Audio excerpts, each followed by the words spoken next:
tópico, mecanismos alternativos de solución de controversias en materia penal, con mi querida amiga, la maestra Paulette Montes Herrera.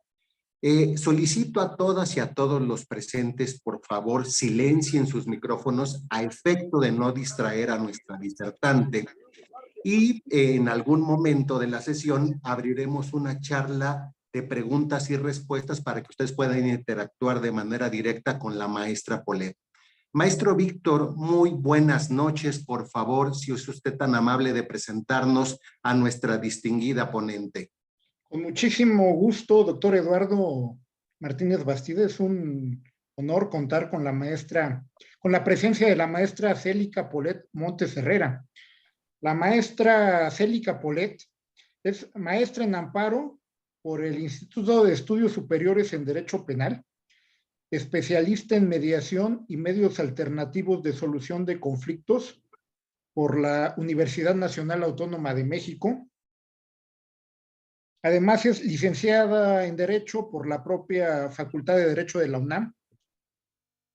Actualmente se desempeña en la Fiscalía General de la República como facilitadora penal federal e imparte cátedra en la Unidad de Estudios de Posgrado de la Facultad de Derecho de la UNAM, en las materias de mediación, derecho civil, mercantil y familiar.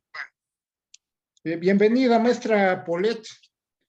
Yo para iniciar le preguntaría, ¿cuál es la eficacia de estos mecanismos alternativos de solución de controversias? Bueno, pues muy buenas noches. Muchas gracias, doctor Eduardo Martínez. Muchas gracias, doctor Víctor, que ustedes han tenido a bien abrir estos foros. Es una gran idea que necesitan nuestros abogados y que necesitamos todos para compartir cultura jurídica. Son espacios importantes y pues, ante todo, muchas gracias por este espacio. Hablar de mecanismos alternativos pudiera ser, o algunos abogados pudieran pensar que es algún tema fácil, pero me supongo que muchas veces hablamos desde nuestra experiencia y desde nuestro contacto con los mecanismos alternativos. El mecanismo alternativo es una herramienta para alcanzar rápidamente justicia y que las personas que están dentro de un conflicto puedan resolver por ellas mismas el conflicto que ellas mismas originaron, ¿no? Volvemos a esos orígenes de cómo es que antes resolvíamos los conflictos e incluso cómo la propia teoría del proceso nos indica que se resuelven los conflictos no solamente en la materia penal, sino en todas las materias, ¿no? Entonces, el mecanismo alternativo es altamente eficaz. Yo pudiera decir que de un 100% de asuntos que pudieran llegar a un área de mecanismos alternativos, el 80% se está resolviendo en convenio en otras materias y en acuerdo reparatorio en la materia penal, ya sea fuero local o fuero federal, maestro. Muy bien, querida Paulette, pues bienvenida. Sabes que te tengo mucho aprecio y respeto. Y lo que quisiera preguntarte parece un tema ya superado de perogrullo, pero realmente creo que no lo es. Y tú como experta que eres, ¿nos puedes comentar para nuestro distinguido auditorio que esta noche te escucha con mucho interés? ¿Cuál es la diferencia o en su defecto si hay una característica similar entre lo que es la justicia alternativa y la justicia restaurativa?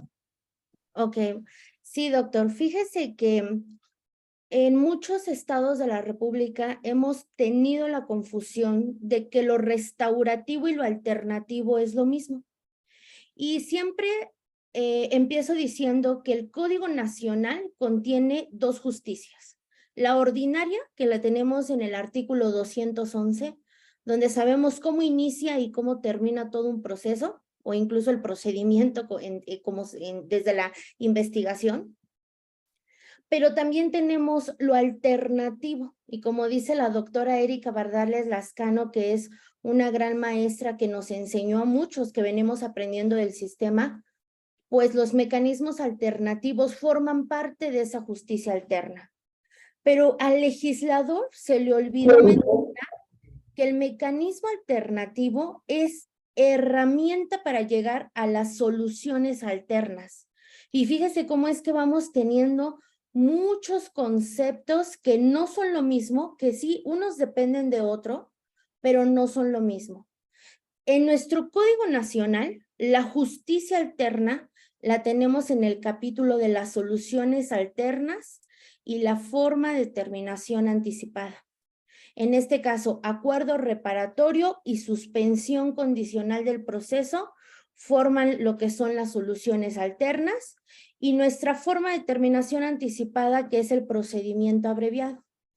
Pues los mecanismos alternativos, siendo herramienta auxiliar de esa justicia, formalizan al aplicar una mediación, una conciliación o una junta restaurativa, forman lo que son o nos dan como resultado un resultado jurídico, un producto jurídico, lo cual es o un acuerdo o un plan de reparación que es evaluable por un juez de control en una audiencia de suspensión condicional.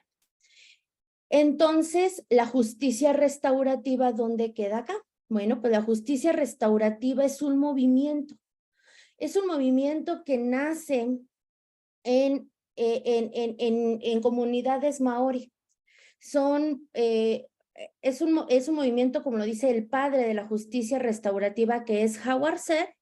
Todavía es una persona que ha estudiado esta parte de cómo la comunidad se desarrolla y se involucra dentro de los procesos de criminalización, no solamente es el Estado. Howard Ser sostiene que la comunidad también es afectada por un delito, y no solamente hablando de comunidades en familias o comunidades hablando de países como lo es Colombia, no, sino comunidades hablando desde las propias familias donde se sabe que una persona ha delinquido. Tanto es afectado por el delito quien delinque, como por obviedad la propia víctima u ofendido. Entonces, la justicia restaurativa en México nace en la materia penal. Y basta darnos una vuelta por nuestro proyecto que tenemos ahí de nuestro Código Nacional de Procedimientos Civiles. Ahí por ahí en un capítulo nos van a hablar también de justicia restaurativa. O sea, la justicia restaurativa nace en México en la materia penal, pero ya no va a ser propia en la materia penal. Incluso la podemos aplicar en la materia laboral. También podemos aplicar procesos restaurativos antes de llegar al propio convenio prejudicial. Podemos aplicar justicia restaurativa como es en el Estado de México, como círculos de sentencia que se han hecho aplicando los principios de la justicia restaurativa. Y pues en la materia penal la tenemos en un proceso que se llama junta restaurativa, y en ejecución penal, a partir del artículo 200 de la Ley de Ejecución Penal, nos habla que las personas, el sentenciado, la víctima u ofendido y la comunidad pueden llegar a aplicar o a ejercer procesos restaurativos en aras de formalizar la mejor reparación del daño. Ya no hay un cambio, no es un beneficio preliberacional, pero sí es un acercamiento que pueden tener las personas con el ofensor, porque acá hablamos ya de ofensores. Entonces, la justicia restaurativa es parte de la justicia alternativa dentro de algunos procesos, pero eso no quiere decir que sea la generalidad. La mayoría de las personas, doctor, como usted bien lo sabe, practican mediaciones o conciliaciones. ¿Por qué? Porque tenemos una sociedad altamente punitiva, una sociedad que no se permite analizar qué fue lo que también esa persona lo llevó a delinquir, pero que también es una persona que tiene que mostrar un arrepentimiento, le llaman en la teoría de la justicia restaurativa, se le llama teoría de la vergüenza reintegrativa, y por eso en adolescentes es la base, incluso es un principio. En el artículo 21 de la Ley del Sistema Integral de Justicia para Adolescentes habla de qué es la justicia restaurativa, y para adolescentes es básico pasar por la justicia restaurativa, porque antes de hacerte cargo de una reparación del daño, debes de aceptar la responsabilidad del hecho cometido. Entonces, maneja otros principios e incluso siempre les digo, doctor, que para poderle entender debemos de partir de lo básico, y lo básico es una pequeña lectura, porque incluso así se llama, el pequeño libro de la justicia restaurativa de Howard Serr, donde nos explica que la justicia restaurativa es una brújula, que la justicia restaurativa es estilo de vida, es una filosofía de vida, y que esta no debe de, tampoco es la panacea de nuestro sistema penal, no lo es, pero sí nos ayuda en muchos conflictos donde los adolescentes o en el sistema adultocentrista, las personas no solamente reparan el daño, sino también se busca la reintegración de ese tejido social, que es lo que muchas veces nos hace falta para reintegrar comunidades, como las comunidades escolares o como los eventos desafortunados que hemos tenido con adolescentes en los casos de bullying.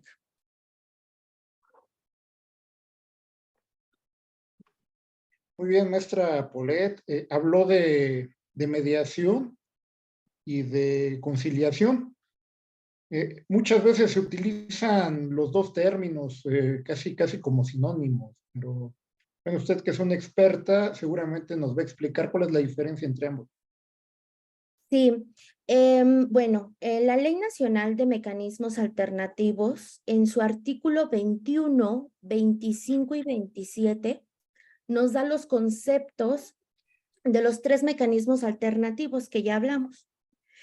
El artículo 21 nos dice que la mediación es un mecanismo alternativo donde se busca, donde se proponen opciones de solución a la controversia. Entonces, el facilitador, que es la persona, un servidor público experto en conflictología, lo que hace es aplicar la mediación entre las personas, generar comunicación entre ellos, pero no da opciones de solución.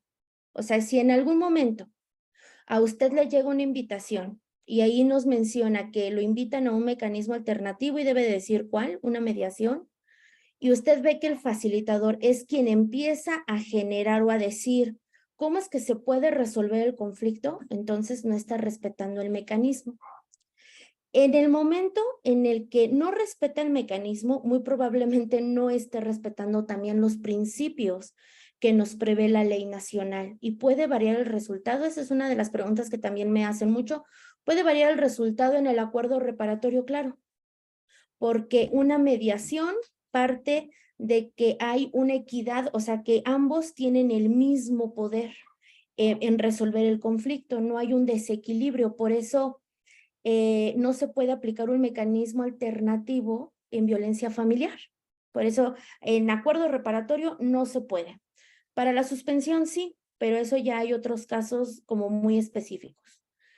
La diferencia entre una mediación y una conciliación nos la marca el artículo 25, donde nos da el concepto de conciliación. Y en la conciliación, el facilitador, el conciliador sí puede dar opciones de solución a la controversia, apegados a criterios objetivos. Entonces, generalmente en la materia federal, el criterio objetivo es un dictamen.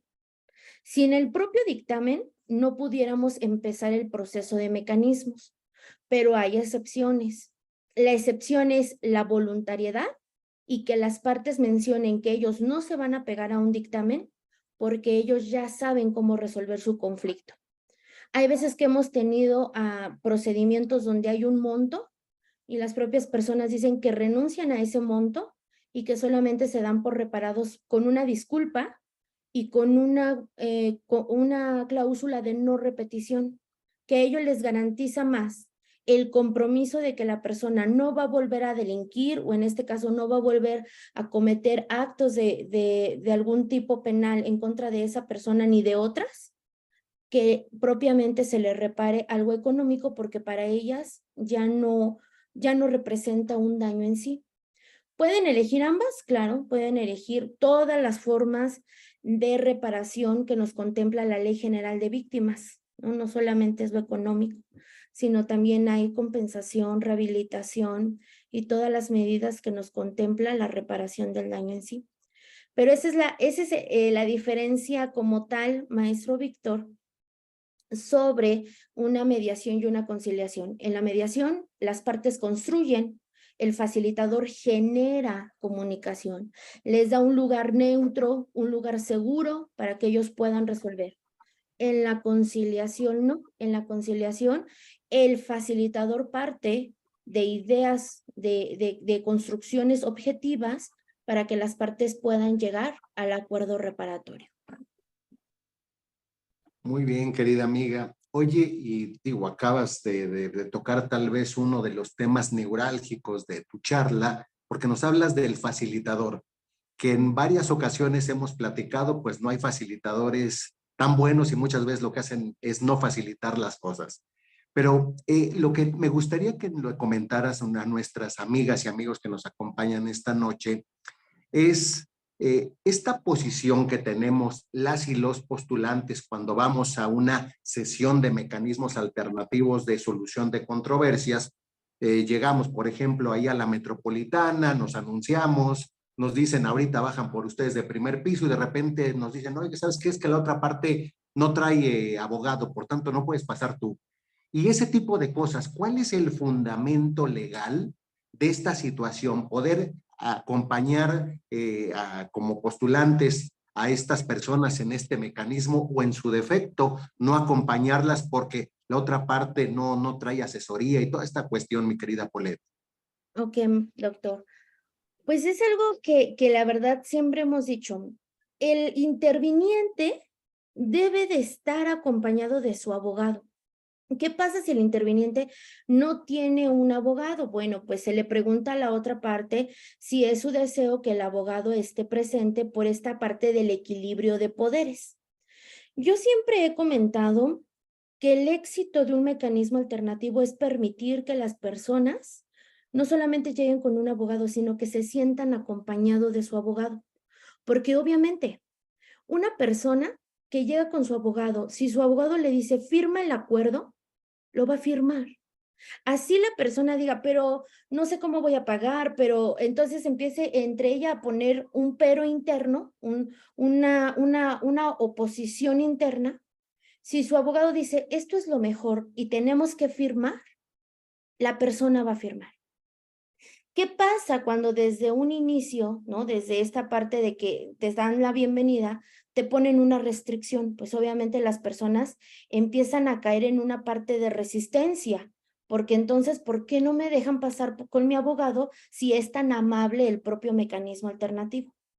Siempre he sostenido que las áreas de mecanismos alternativos son la oportunidad que a lo mejor otra autoridad no te va a dar, que nosotros no podemos como facilitadores y servidores públicos ser quien pone una traba, un pie, porque nosotros somos quien debemos de dar todas las oportunidades que se nos vengan a la mente de tal modo que las personas puedan llegar al acuerdo. O sea, en nosotros no debe de haber un no, sino que debe de haber siempre un sí.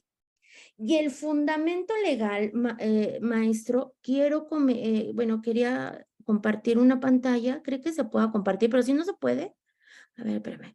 Está aquí en la Ley Nacional, en el artículo 19 de la Ley Nacional de Mecanismos Alternativos.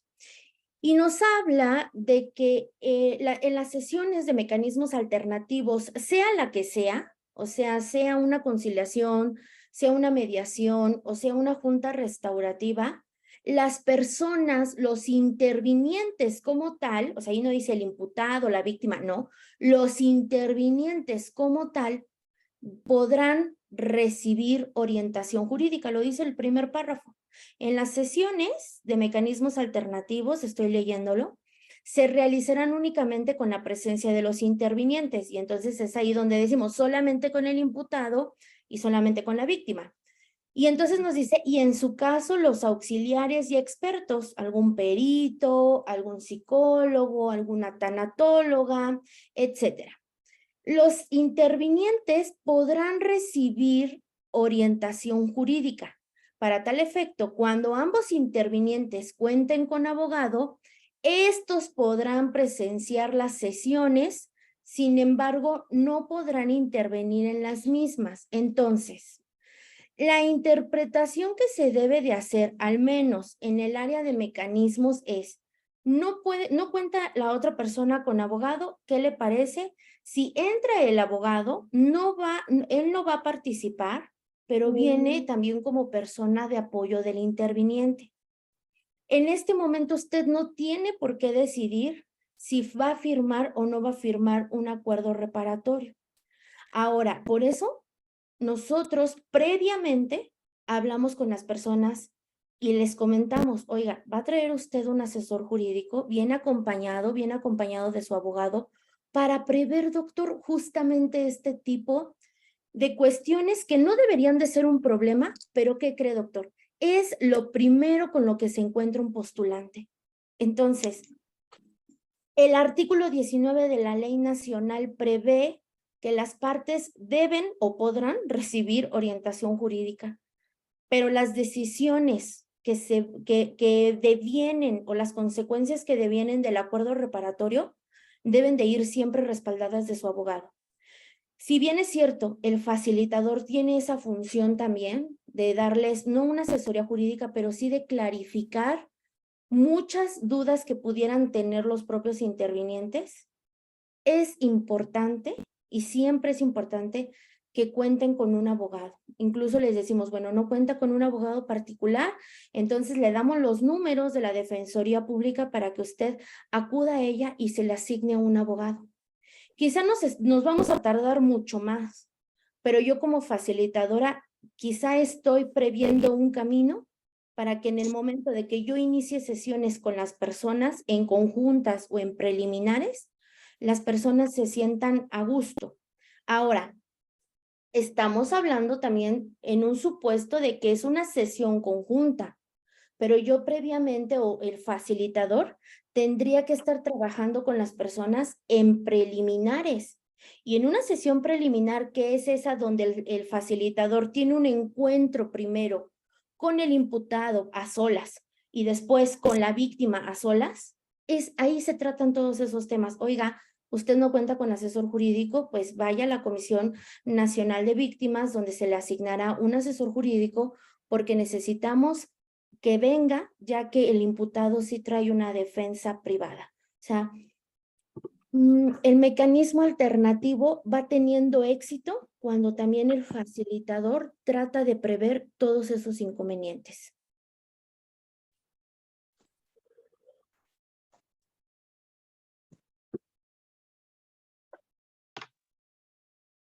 Maestra, hay procedimientos que tienen muchas peculiaridades, como la justicia para adolescentes, la etapa de ejecución. Hay algunos mecanismos diferentes en estas dos materias, de adolescentes y de ejecución, ¿o son los mismos? No, son diferentes. Por ejemplo, en el sistema de adultos tenemos mediaciones, conciliaciones y juntas restaurativas. En el artículo 84 de la Ley del Sistema Integral de Justicia para Adolescentes, nos menciona que allá nada más hay dos grandes grupos: mediación y procesos restaurativos. Y de procesos restaurativos se van a ramificar, que es una reunión víctima-persona-adolescente, junta restaurativa y círculos restaurativos. Que en los círculos restaurativos, cuando vemos su dinámica, es que incluso los operadores jurídicos participan. Un juez de control, un abogado defensor, un asesor jurídico de la víctima, o sea, participan mucho más operadores jurídicos que los propios sujetos como tal procesales. Ahora bien, en ejecución penal tenemos ahí también un concepto que muchos de nosotros confundimos. Por ejemplo, tenemos procesos restaurativos y más adelante viene lo que es la denominada mediación penitenciaria. No es lo mismo mediación penitenciaria que mediación penal. La mediación penitenciaria nos indica que es un proceso donde los propios internos resuelven sus conflictos mediante sistemas heterocompositivos como la mediación. Incluso cuando tengan un conflicto el interno con algún custodio o con alguna autoridad, las personas pueden utilizar esos procesos de mediación penal para resolver algún conflicto. Existe una asociación que se llama Puentes a la Vida y ellos han capacitado a internos e internas de diversos centros de readaptación social para que los que ellos mismos legitiman, o sea, nosotros no los elegimos, no, sino que ellos mismos legitiman a las personas que son dentro de su comunidad y que son los que ellos resuelven conflictos o quienes los han legitimado, ya sea por el número de años de su sentencia, ya sea incluso hasta por el delito que cometieron, ellos los legitiman para representarlos cuando se trata de resolver un conflicto incluso entre dormitorios o entre los mismos internos o alguna cuestión que incluso ponga en peligro la propia estancia de un interno. Son procesos que sí, las personas que sí se han querido someter, los sentenciados o los internos que se han querido someter, han tenido buenos resultados. Pero como se los digo, no es una panacea, a algunos les sirve y para otros pues no es un camino para resolver su conflicto y siguen resolviéndolo mediante sus propios métodos de subculturas, como lo son los grupos penitenciarios, ¿no? Y esa es realmente como la diferencia que tenemos, pero en sí el mecanismo, o sea, como tal, la ramificación de la justicia restaurativa sigue teniendo los mismos objetivos que nos marca, por ejemplo, Hauerser, porque nuestros objetivos de la justicia restaurativa se derivan de ese libro.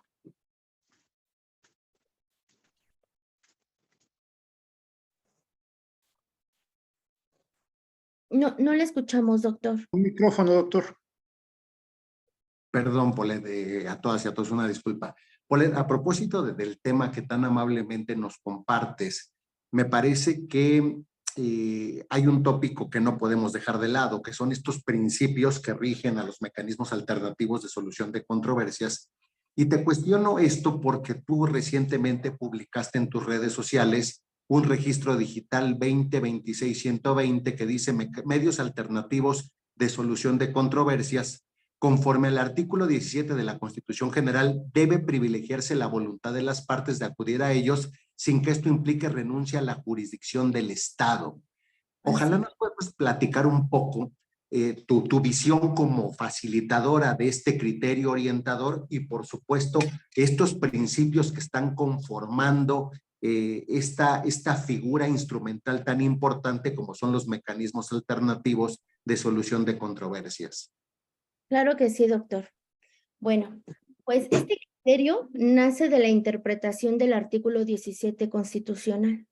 Ahí tenemos como el origen de donde nace nuestra justicia alterna, nuestros propios mecanismos alternativos de solución de controversias. De hecho, cuando estudiamos la teoría general del proceso, Carneluti nos habla de las 3 formas de resolver conflictos y Ovalle Favela también nos lo dice, que está la autotutela, la autocomposición y la heterocomposición. Entonces, en el artículo 17, en su primer párrafo, tenemos la prohibición de la autotutela, donde nos menciona que nadie puede hacerse justicia por sí misma ni ejercer violencia para reclamar su derecho. Ahora, que existen figuras dentro del derecho penal que permiten, por ejemplo, una autotutela, sí, pero por regla general está prohibida. Por eso, incluso el propio 17 nos va llevando de la mano de cómo es que en México se administra la propia justicia y que no es posible que entonces nos vayamos haciendo justicia por nosotros mismos porque creemos que las instituciones son ineficaces y eso no es así. Posteriormente nos habla en el párrafo 3 de ese artículo 17, donde nos habla de que se debe de privilegiar y de ahí es donde nace ese criterio orientador, de que siempre, no solamente el juzgador, yo le entiendo que todas las autoridades, así como el artículo 1 de la Constitución, ¿no? Derechos humanos, todas las autoridades en todos sus niveles, y yo siento que esta parte del párrafo tercero nos habla de todas las autoridades en todos sus niveles, y siempre que no afecte estos principios de igualdad de las partes, el debido proceso u otros derechos en los juicios o procedimientos seguidos en forma de juicio, las autoridades deberán de privilegiar la solución del conflicto sobre un formalismo procedimental. Entonces, nos encontramos en esta gran dicotomía que pudiéramos tener, doctor, porque entonces, ¿qué pasaría? Y eso ya ha pasado, me parece que en el estado de Chihuahua. ¿Qué pasaría si una persona en un juicio oral, ya que han pasado todas las etapas procedentes para un acuerdo reparatorio, y mencionan ambas partes que quieren llegar al acuerdo, que en ese momento quieren llegar al acuerdo porque se han dado cuenta que se puede resolver el conflicto mediante el acuerdo, aunque ellos ya hayan sido culminados desde una audiencia inicial, posteriormente se les culminó en una audiencia, incluso aunque anteriormente ya hayan ido a acuerdo reparatorio o al área de mecanismos, no se formalizó, pero en ese momento se quisiera llegar al acuerdo reparatorio. Muchos abogados, muchos juristas nos dicen no. Técnicamente por eso tuvieron todas las dos etapas, tanto la de investigación como la etapa intermedia para llegar al acuerdo reparatorio. Ya no es procedente y se debe de respetar ese formalismo impuesto. Pues yo indicaría, bajo mi percepción de resolución de conflicto, que se les permitiera resolver su conflicto como ellos lo han decidido resolver, ya que ellos no solamente son esos protagonistas del propio conflicto, sino que ellos mismos desean ser reparados de esa manera. Y a lo mejor pudiera ser en asuntos también que pudiera dar cabida al acuerdo reparatorio.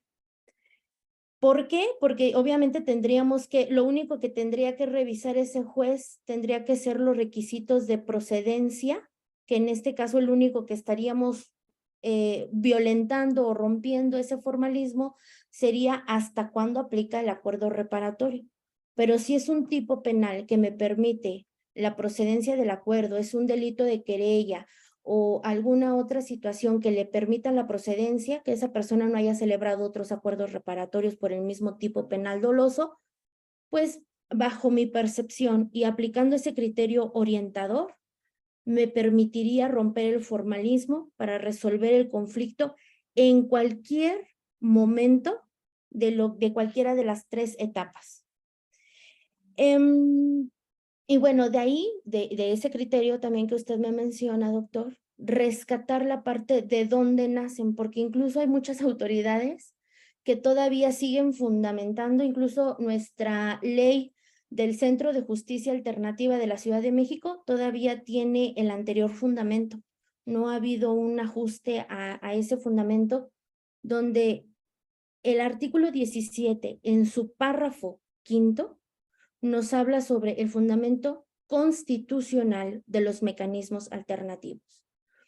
Y aprovecho para decir, doctor, que el mecanismo alternativo no debe de ser entendido como algo complementario a nuestra justicia ordinaria. Tiene una independencia constitucional. Por eso está contemplado incluso de manera independiente. No dice que es aquella que ayuda al proceso. No, no lo es. Me parece que es una justicia que si se elige ese camino, me va a dar incluso, por eso las consecuencias de la firma de un acuerdo reparatorio es la extinción de la acción penal. ¿Por qué? Porque resuelve el conflicto no solamente de forma, sino de fondo. Y entonces el artículo 17, párrafo quinto, es el fundamento legal de todo mecanismo alternativo aplicado en todas las materias: laboral, mercantil, civil, familiar, y de esta manera también en la materia penal. ¿Por qué se hizo? Fíjese que es muy interesante saber, escuchar y leer cómo es que fue creado e incorporado este párrafo al 17 por el legislador. ¿Y por qué hace esa acepción a la materia penal? Porque muchos retractores en su momento mencionaban que se iba a negociar con el delito. y de ninguna manera se negocia con el delito. Al contrario, lo que hacemos es respetar también los derechos de la víctima. Fíjense que el facilitador también debe de darle esa parte importante de el respeto a sus derechos, no solamente procesales, sino constitucionales de la propia víctima, para que ésta pueda ser reparada lo más integralmente posible. Y por eso nos hace no solamente la acepción de todos los mecanismos, las leyes preverán mecanismos alternativos de solución de controversias, sino que nos dice que en la materia penal van a respetar su aplicación. Por eso, la única ley que tenemos hasta este momento, Ley Nacional de Mecanismos Alternativos, rige la materia penal. Yo creo que en este año también sale publicada en el Diario Oficial de la Federación la Ley General de Mecanismos Alternativos. Así como ya vamos a tener un Código Nacional de Procedimientos Civiles y Familiares, también va a tener su propia Ley General de aplicación de mecanismos alternativos, y vienen figuras bien interesantes para poder resolver el conflicto.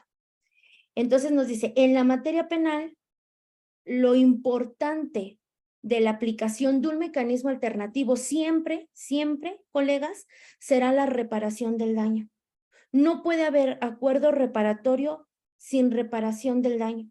Así sea simbólica, así sea una disculpa, así sea una cláusula de no repetición, eso constituirá concepto de reparación del daño integral. Por eso es muy importante que ustedes sean flexibles ante el mecanismo alternativo. O sea, aquí nosotros siempre en el área de mecanismos le pedimos al postulante que sea muy imaginativo, que sea muy creativo, porque todo lo que puedan ofrecer o todo lo que se les ocurra que pueda ser parte de la reparación del daño, lo puede ser. Pero obviamente la restricción muchas veces lo tenemos por parte de la víctima, porque también no podemos pedir cualquier cantidad o una cantidad excesiva o cantidades irrisorias, ¿no? Como cantidades de asesoría jurídica por millones de pesos. O sea, hay cuestiones en las que debemos de ser objetivos. Y entonces también nos habla de la parte de estableceremos los casos en que se requerirá supervisión judicial, ¿no? En esta parte nos habla o hace percepción a la suspensión condicional del proceso. Ese procedimiento, esa solución alterna como tal, nos habla también de una aplicación, también se le aplica un mecanismo alternativo.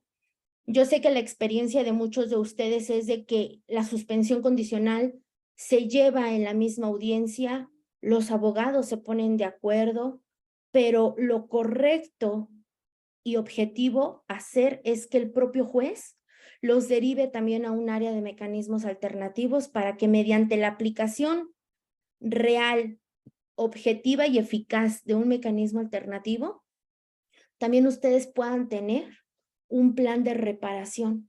¿Dónde está el fundamento de lo que les indico? Porque luego muchos jueces les indican que no, que el plan de reparación se hace en ese momento y en la audiencia solamente decretando el receso, en el artículo 1 de la propia ley nacional. Ahí mismo nos dice que esa ley, la Ley Nacional de Mecanismos, será aplicable para las soluciones alternas contempladas en el Código Nacional o en la ley procedimental aplicable, ¿vale?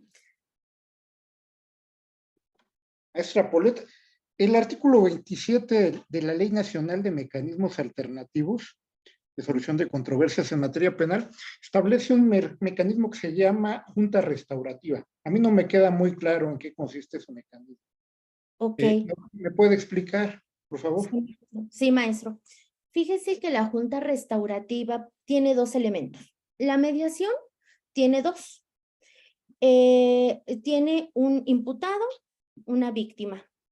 La conciliación también tiene imputado, tiene víctima.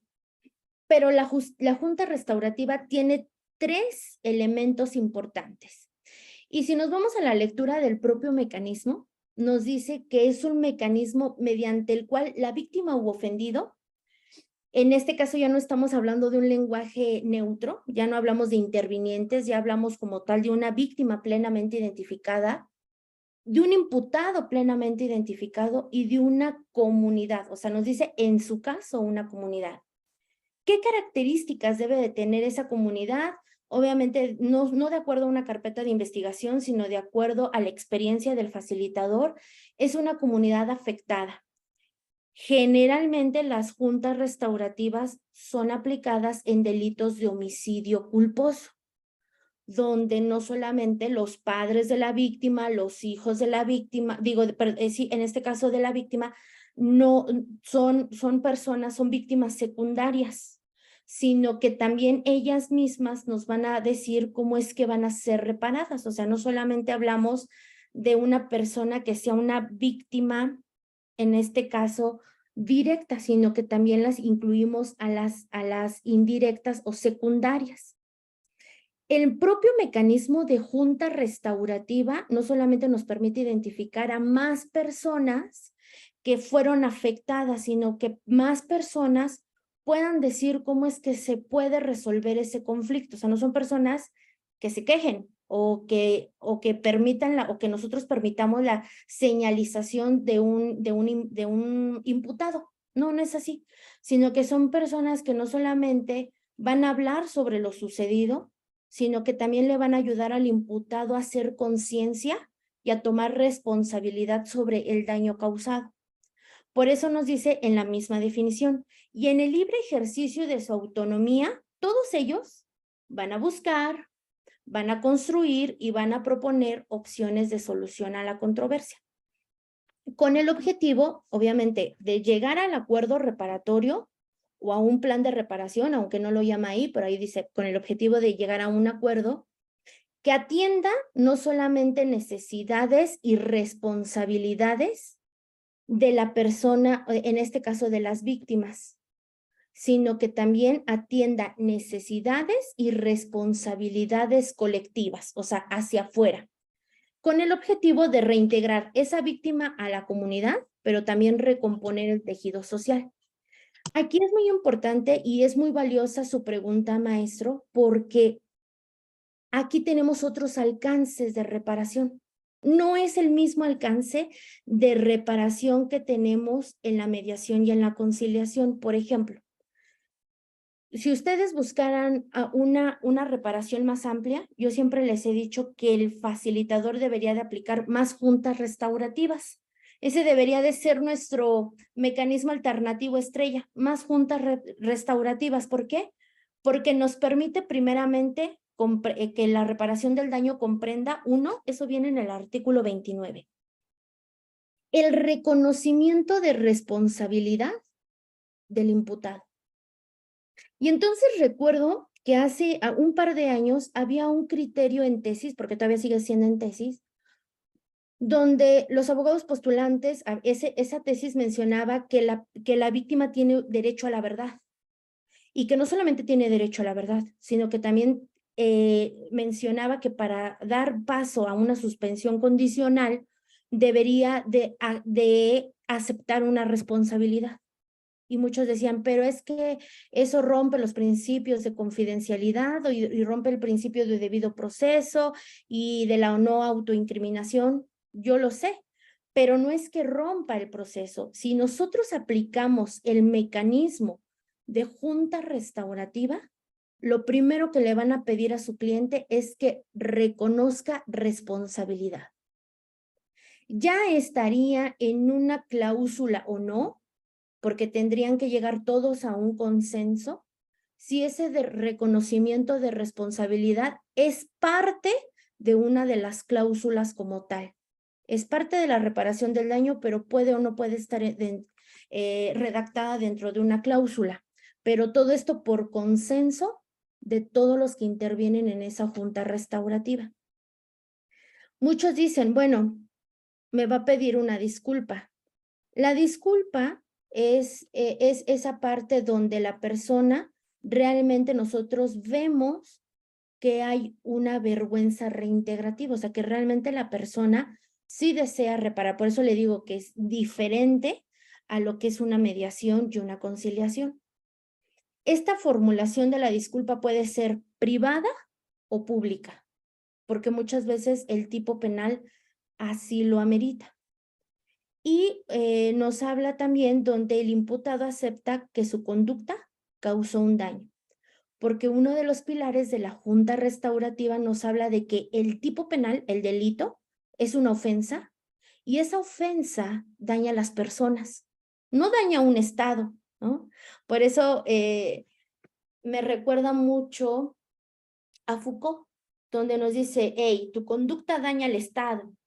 Y muchos de ellos muchos autores sostenían, como Neil Christie, sostenía que la víctima tenía que irse a su casa y el Estado se encargaba del imputado o de esa persona responsable del delito. En la justicia restaurativa no. Dice, tú tienes que hacerte responsable y antes de que tú quieras ofrecer dinero, que quieras ofrecer algún acto donde tú estés reparando, antes de todo eso, tienes que reconocer que lo hiciste, o sea, que tienes una responsabilidad, que puedes ofrecer o no una disculpa, porque eso queda muchas veces a discrecionalidad de las personas, pero además que tu conducta ha causado un daño, pero no solamente al Estado, sino primeramente causó un daño a las personas, a una familia, a unos hijos, a una esposa, etcétera, etcétera. 2, debe de haber sí o sí un compromiso de no repetición de la conducta. O sea, lo que contiene el 29 no es potestativo, no es de que si quiero, no. O sea, de cajón, esta es la reparación integral en las juntas restaurativas, ¿no? Entonces nos dice, es un compromiso de no repetición de la conducta que origina la controversia y establecimiento de condiciones para darle efectividad, ¿no? Como inscribirse o conducir a programas o actividades de cualquier naturaleza. Eso pasa mucho, lo hemos visto o hemos aplicado mucho en las suspensiones condicionales, donde ahí sí se aplica el tipo, bueno, sí se le puede aplicar al tipo penal de violencia familiar, y aquella persona que ha generado violencia tiene que acudir a cursos sobre género, sobre algún curso de gestión de emociones, de violencia, de todo lo que pudiera ser condiciones que le puede dar el propio juez, bueno, pues forma parte del plan de reparación. Y entonces ahí formalizamos la segunda fracción de este artículo 29. Y posteriormente un plan de restitución. Es importante decirles que yo tengo la esperanza que en unos aproximadamente 10 años el propio abogado pueda comprender que no todo es económico, que las víctimas muchas veces van por menos de cuestiones económicas, pero que también es importante que si hay cuestiones económicas sean objetivas, ¿no? Por ejemplo, estas restituciones económicas o en especie. Hay personas que no lo pueden dar, perdón, hay personas que en ese momento no pueden restituir. Perdón, déjeme tomar agua. Pero de igual manera se cuentan con los 3 años que nos da la propia ley para resolver el conflicto.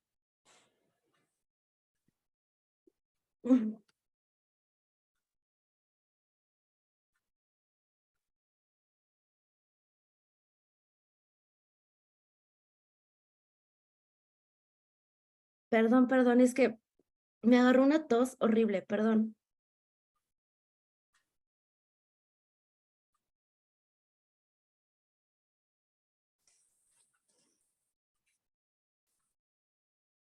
Perdón, doctor, ya, perdón de regreso, pero se me secó horrible la garganta y no sé qué. Ando con tos horrible.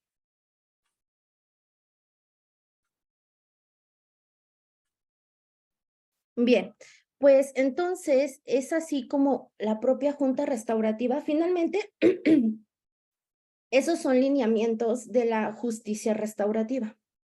O sea, son lineamientos propios y que eso mismo lo va a encontrar en ejecución penal y lo va a encontrar en adolescentes. O sea, son principios generales de justicia restaurativa. Que la justicia restaurativa es el género, sí. Que las especies son la Junta Restaurativa como tal, sí. Hay un modelo de la ONU que nos dice que esos son los denominados modelos de justicia restaurativa. Que en adolescentes tenemos muchos más modelos aplicables a los adolescentes también.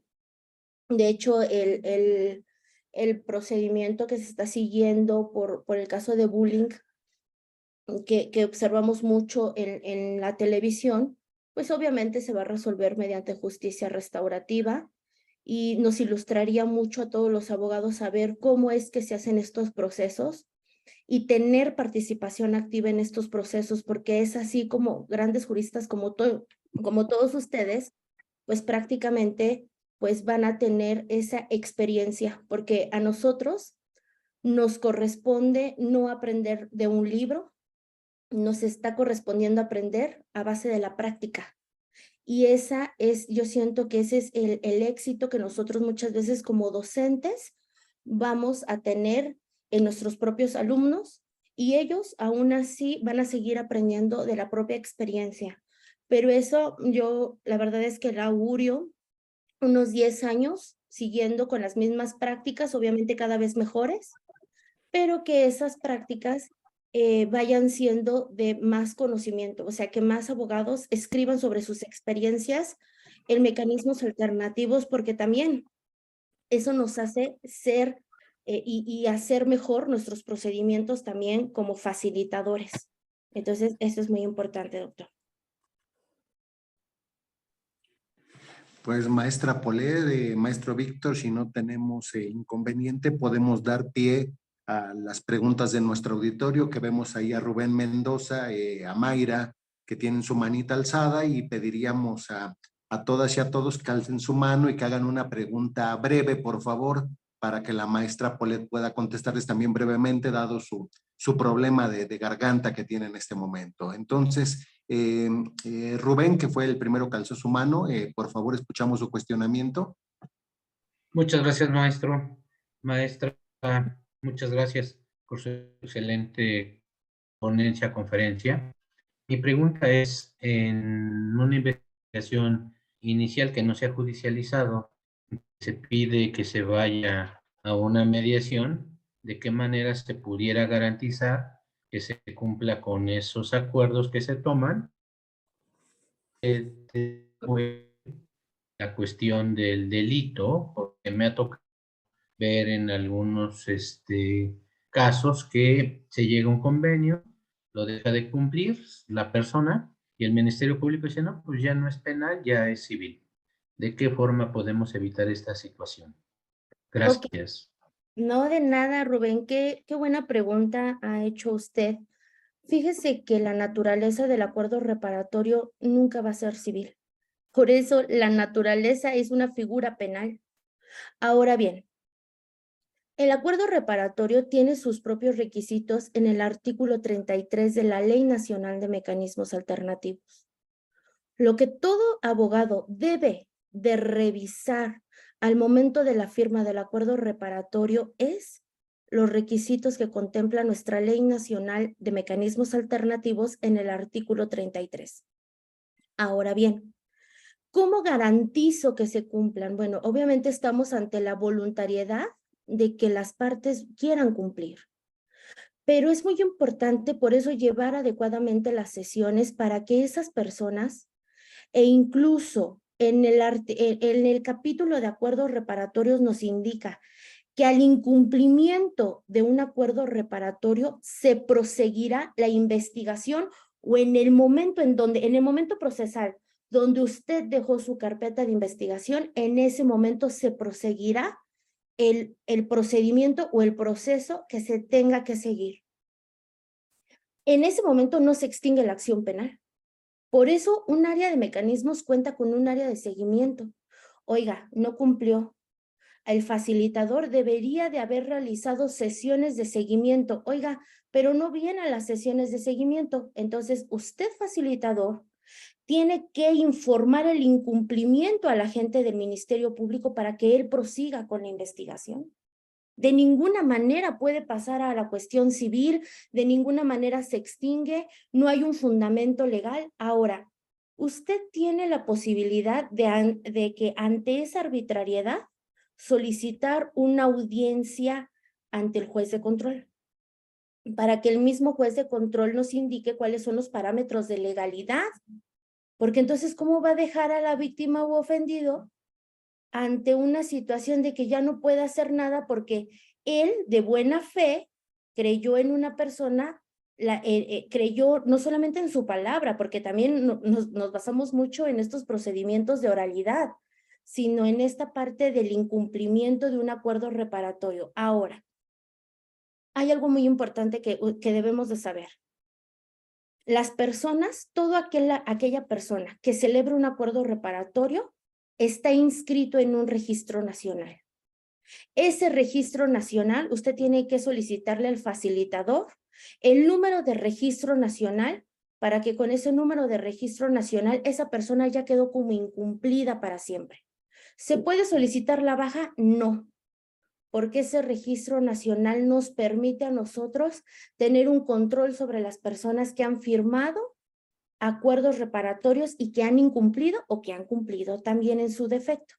Entonces, aquí la solución que yo le veo a esta situación es que usted solicite la continuación con fundamento en el artículo, me parece que es 189 del Código Nacional de Procedimientos Penales, que es el incumplimiento de acuerdos reparatorios. Muchas gracias. No, de nada, Rubén. Y por favor, la licenciada Mayra Gallardo, si también puede hacer de viva voz su pregunta. Hola, ¿qué tal? Buenas noches, maestra Polet. Primero, una disculpa por no prender mi cámara, nada más que no me permite ahorita activarla. Y bueno, pues es un gusto. Hago mi pregunta. Nos comentaba que se puede llevar en mecanismos alternos en cualquier etapa procesal. Ya lo tengo muy claro. Y el objetivo es la extinción de la acción penal. Pero si nosotros ya nos encontramos en etapa de juicio o bien en ejecución, ¿cómo podemos llevarlo a cabo para que el objetivo principal sería que la víctima tenga o se cumplan los derechos de la víctima? Uno de ellos sería la reparación del daño, que claramente también como reparación del daño ya es de manera obligatoria que la cumple el imputado. Entonces, y como imputado que pueda obtener la libertad, pero ¿cómo hacemos para que realmente se pueda llevar de un modo correcto este mecanismo alterno y que uno, sí, efectivamente, pueda quedar en libertad una persona y que la víctima quede al 100% completa, es que no encuentro la palabra correcta, para satisfecha con lo que a su derecho le convenga? Ok, Mayra. Cuando les hablé del procedimiento, del juicio oral, perdón, la aplicación era una excepción. O sea, el acuerdo reparatorio tenemos desde la interposición de la denuncia, querella o requisito equivalente hasta antes de la apertura al juicio oral. Si tú lo quisieras promover, nada te lo detiene, porque el fundamento sería el artículo 17, párrafo 3. De que te lo otorguen, bueno, eso ya ahí tendríamos que ver cuál es el criterio orientador de cada juez, en este caso de un tribunal de enjuiciamiento o un juez de juicio oral, para que te pueda dar la oportunidad de llevar un acuerdo ya en esa etapa. Ahora bien, en ejecución penal, la única respuesta o el único beneficio que tenemos para aplicar justicia restaurativa de acuerdo a la 200 es reparación del daño integral y no vas a obtener la modificación de tu sentencia. El sentenciado no va a salir. ¿Por qué? Porque los objetivos son diferentes. Pero lo que sí te puedo aconsejar, mi querida Mayra, es que cuando tú tengas todo para ir al acuerdo, pero no hay un cambio de medida cautelar, apliques la última reforma del año 2021 de tu artículo 167 de tu Código Nacional. Esa reforma me parece que les ayuda mucho a ustedes como postulantes, porque la persona no tiene un cambio de medida cautelar, tiene una medida cautelar ya sea de prisión preventiva oficiosa o justificada. El juez no la quiere cambiar, el Ministerio Público no quiere solicitar el cambio de medida cautelar. Entonces, en los últimos 3 párrafos de tu 167 te dice que si las personas quieren llegar al acuerdo reparatorio, en ese momento lo pueden celebrar en presencia del juez, obviamente con ayuda de un facilitador, para que firmando acuerdo reparatorio inmediato, o sea, de cumplimiento inmediato, las personas se den por satisfechas enteramente y la persona o tu cliente pueda gozar de su libertad. Eso es aplicado actualmente en los delitos de hidrocarburo, porque eso es lo que más hemos visto, delitos de hidrocarburo, en algunos delitos de homicidio culposo también, donde ya saben que luego en el foro común es determinante que tienen que judicializar. Bueno, pues esa es una muy buena oportunidad para que ya no solamente se enfoquen en la parte de comprobar que la persona tiene un arraigo en la Ciudad de México o en su estado, sino que también se enfoquen con los familiares a que empiecen a conseguir la cantidad de reparación del daño, porque el juez no les va a dar un acuerdo reparatorio diferido. O sea, que ustedes vayan pagando, no. Él necesita tener un acuerdo o una propuesta de acuerdo reparatorio inmediato para que automáticamente, firmando el acuerdo, tu cliente, obviamente, pues se extinga, en este caso se sobresea el asunto porque es causa penal y goce de su libertad. Muchas gracias. De nada, Mayra. Pues, Paulette, tienes nada más una pregunta adicional en el chat que dice: ¿la suspensión condicional en caso de delitos contra la salud es necesario un plan de reparación del daño si no existe víctima u ofendido? Bien, en esta parte de la suspensión condicional se puede aplicar el mecanismo cuando hay una víctima u ofendido reconocible, bueno, en este caso plenamente identificado, hablando de personas físicas. En ese tipo penal de contra la salud, entiendo yo que les imponen una multa, pero no como tal bueno, que es parte de la reparación del daño, pero esa multa es para el Estado, ¿no? Dado a que el Ministerio Público es el representante del Estado en esos tipos penales. Del tipo penal que yo les hablaba, donde sí se aplica un plan de reparación que sigue los mismos lineamientos que el artículo 33 que nos habla de un acuerdo reparatorio, son en los tipos penales, por ejemplo, lo que yo he visto más son de violencia familiar y la experiencia es en violencia familiar.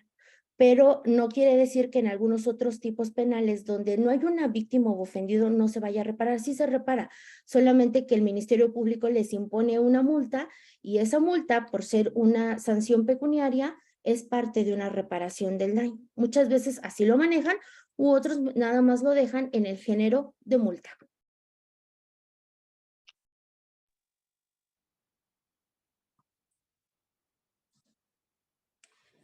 Maestro Víctor, tenemos una pregunta más. Hay una mano alzada. Maestra Paulette, ¿está usted en aptitud de contestarla o estaríamos finalizando? No, está bien, doctor. Solamente Por respeto a la maestra Paulette, que ya sea la última, ahora sí. Está bien, sí. Muy bien. Jorge, por favor, su pregunta. Muchas gracias, doctor. Muchas gracias, maestra, por esta última pregunta.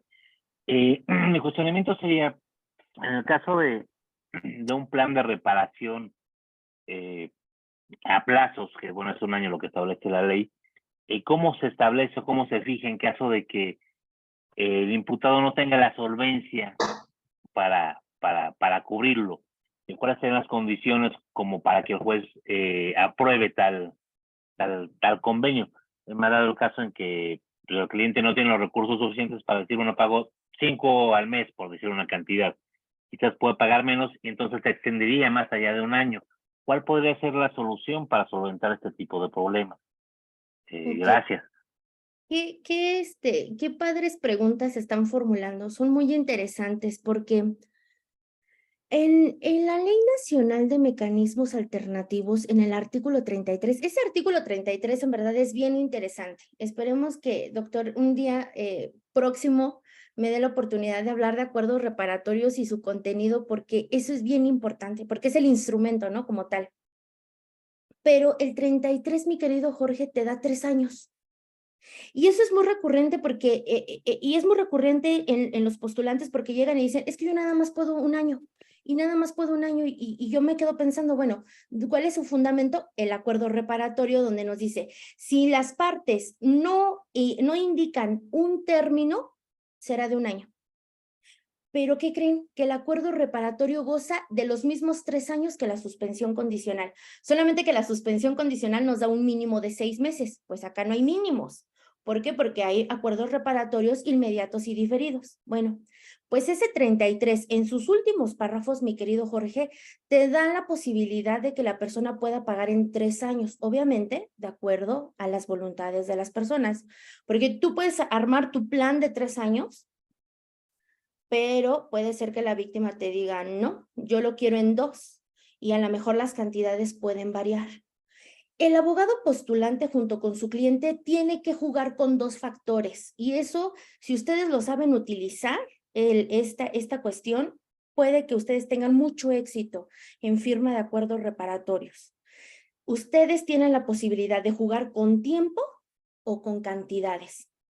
Ok, ¿lo quieres en menos tiempo? Entonces baja tu cantidad. ¿Quieres esa cantidad? Entonces dame más tiempo. Ojo, es muy importante que ustedes sepan que no hay ninguna circular a nivel local y federal que les indique que solamente tienen 1 año. Si el facilitador o el servidor público les impone el tiempo, eso está mal. Y tienen la posibilidad ustedes de cambiar de facilitador porque es un derecho de los intervinientes. Cambio de facilitador. Entonces, ahí, mi querido Jorge, usted tiene, por ejemplo, bueno, a ver, no tiene tantos recursos para cubrir en 1 año, tiene hasta 3 años. Solo en caso de que su acuerdo reparatorio no tenga una temporalidad a cumplir, nos dice el propio Código Nacional que le imponen 1 año como interpretación a ese acuerdo reparatorio. Pero si no, usted goza hasta de 3 años. Perfecto, muchísimas gracias. No, de nada, colega. Pues amiga, como puedes ver en el chat, felicitaciones por tu ponencia. En las propias redes sociales del colegio felicitan a tu persona por tan brillante disertación esta noche. Y estoy seguro que en breve el Colegio Mexicano de la Oralidad Penal te estará haciendo llegar una nueva invitación para los efectos de que hables de los acuerdos reparatorios y por qué no ir pensando tal vez en un taller de mecanismos alternativos de solución de controversias que pudiéramos celebrar en fin de semana en un par de sesiones para poder abundar en casos prácticos y temas que seguro serán de gran interés para todas y todos los que esta noche nos acompañaron. Pues maestro Víctor, maestra Polet, si no tenemos mayor tema esta noche, pues nos te estaríamos despidiendo de nuestro distinguido auditorio, agradeciéndote tu compañía y por supuesto a todas y a todos ustedes que nos hacen el favor de acompañarnos miércoles a miércoles. Nos estaríamos viendo la siguiente semana en otra emisión de este programa Temas Selectos de Derecho Penal, el programa del Colegio Mexicano de la Oralidad Penal. Gracias a todas y a todos. Gracias, maestra Polet. Gracias, maestro Víctor. Buenas noches. Gracias, buenas noches a todos. Gracias a todos. Gracias, buenas noches. Gracias. Muchas gracias. Gracias, buenas noches. Muchas gracias, buenas noches. Muchas gracias. Gracias a todos. Muchas gracias, doctor. Muchas gracias, maestro Víctor. Gracias, maestro Eduardo, por esta oportunidad. En verdad, gracias. Buenas noches. Gracias, doctora. Buenas noches. Un gustazo, amiga. Estamos en contacto y pronto te contactamos ahí para hacerte otra invitación. Gracias.